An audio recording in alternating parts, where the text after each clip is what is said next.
Olá, eu sou a doutora Luciana Carneiro Garrido, sou cirurgiã dentista, especialista em ortodontia e vou falar um pouquinho com vocês a respeito da evolução da espécie humana no que se refere às arcadas dentárias. Hoje a gente observa nos consultórios que está havendo a falta de alguns dentes permanentes, que é chamada de agenesia, que é a não formação de alguns elementos dentários, sendo mais comum os dentes do siso, que são os terceiros molares, e os incisivos laterais superiores. Então, doutora, mas por que dá essa modificação? Estão sendo passadas de geração para geração? Por quê? Sim, a gente observa no histórico familiar dos pacientes que algumas crianças que apresentam as agenesias vêm um histórico de pais ou avós que também não apresentam esses dentes. Eu, inclusive, tenho na minha família o meu pai que não apresenta um incisivo lateral e nós somos em 3 filhos e a minha irmã do meio também não apresenta o mesmo dente. Mas para que ocorra tais modificações, há uma alteração no habitat do ser humano? É a alteração no habitat que leva a isso ou é alguma outra coisa? Então, esse é o questionamento. Por quê? É conhecido que, segundo a teoria de Darwin, as características adquiridas, os fenótipos, eles não são passados de geração a geração. O que nós sabemos é que no nosso habitat, o ser humano ele não está mais desenvolvendo tanto o sistema mastigatório, né?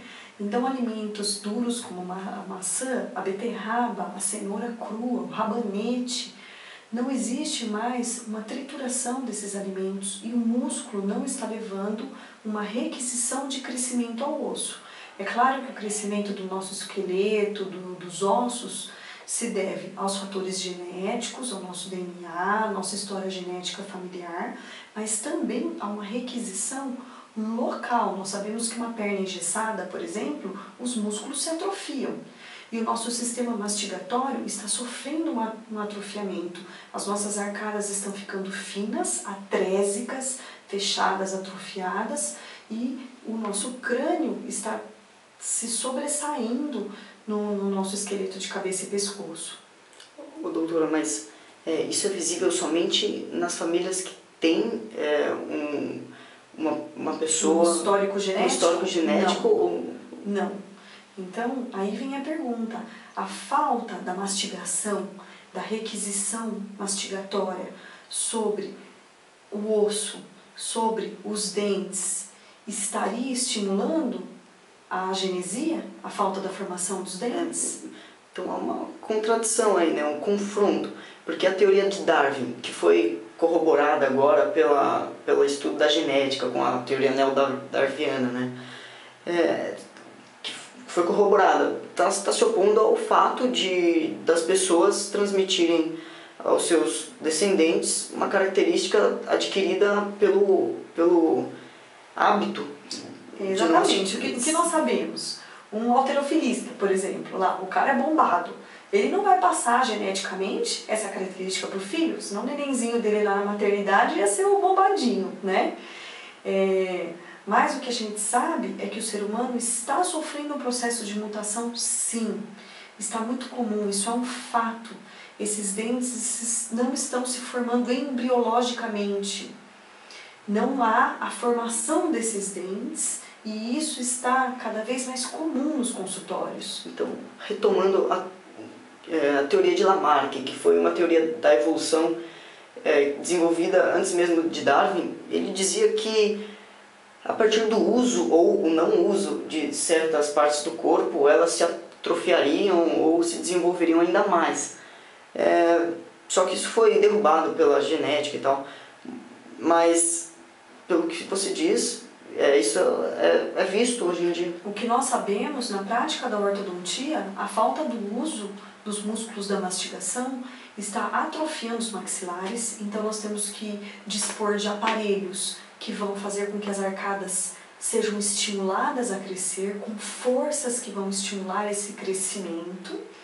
Sabemos que essa característica desse desuso não vai ser passado geneticamente para os descendentes, Mas qual a razão desses dentes, dessa mutação genética? Seria uma mudança no nosso habitat, os hormônios nos nossos alimentos, nas nossas carnes, nas aves? Seria a toxicidade nas nossas verduras, dos agrotóxicos? Seria a poluição do ar, porque nós sabemos que os pacientes que têm rinite, que têm problemas respiratórios, eles não têm um estímulo da respiração e ficam com o palato muito profundo, apresentam adenoides. Essa mudança desse habitat estaria levando a alguma seleção natural? Mas, doutora, para ilustrar para a gente, você tem alguns exemplos de paciente que... Claro. Eu tenho aqui de um paciente, se você puder acompanhar, em fase de crescimento. É uma criança que apresenta dente de leite e o dente permanente que vai ocupar o espaço do dente de leite. Aqui o dente de leite já caiu e o permanente está vindo no espaço.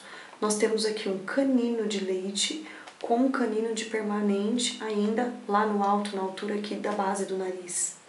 Temos o incisivo lateral de leite, onde não há o germe do dente permanente, a genesia. O incisivo centrais, direito e esquerdo, já apresentam os permanentes. E do lado oposto, também um dente de leite sem a presença do permanente, com o canino e a presença do seu permanente. Então, neste caso, é uma criança que eu estou fazendo o tratamento que não apresenta 2 dentes permanentes. Esse paciente, no lugar desses 2 dentes, vão estar os caninos. E, esteticamente, o paciente fica com um sorriso bastante debilitado, né? Ele apresenta os 2 incisivos e imaginem vocês, 2 caninos logo aqui na frente. Tá certo. Tá? Tem um outro caso aqui que também gostaria de mostrar para ilustrar, que já é de um paciente adulto, em que ele tem os dentes todos permanentes e os incisivos laterais também. De um lado nós temos o dente de leite sem a presença do dente permanente. Esse dente vai cair, já está mole e o paciente vai requisitar ser instalado um implante nessa região. E do outro lado nós temos um incisivo lateral com uma anomalia de forma, é um microdentes, é um dente que apresenta esteticamente uma anomalia e ele vai ser reconstruído. Aqui eu tenho a presença dos terceiros molares, tá? O primeiro, o segundo, o terceiro molar, que é o dente do siso. Tá. Mas, doutora, a falta desses incisivos não se deu pelo hábito de vida da pessoa? Ou quando que foi notado que ele não teria um dente permanente? A formação do dente permanente, ela se forma embriologicamente no feto na vida intrauterina. Então a ausência, a informação genética já veio e esse paciente não apresenta esse dente já na vida intrauterina, ok? Então o que a gente sabe é que esse DNA, a ausência desse dente, está sendo passada de geração para geração. Mas qual a causa, qual o motivo da ausência desses dentes, dessa mutação, dessa alteração no processo de evolução do ser humano? Como vai ficar o nosso sorriso, a nossa arcada dentária, o nosso crânio, o nosso perfil? Então, mas, doutora, é uma contradição enorme e já deve ser servido de base para pesquisa de inúmeros cientistas, mas existe uma teoria hoje em dia que consiga explicar essa evolução da mandíbula humana? Infelizmente não.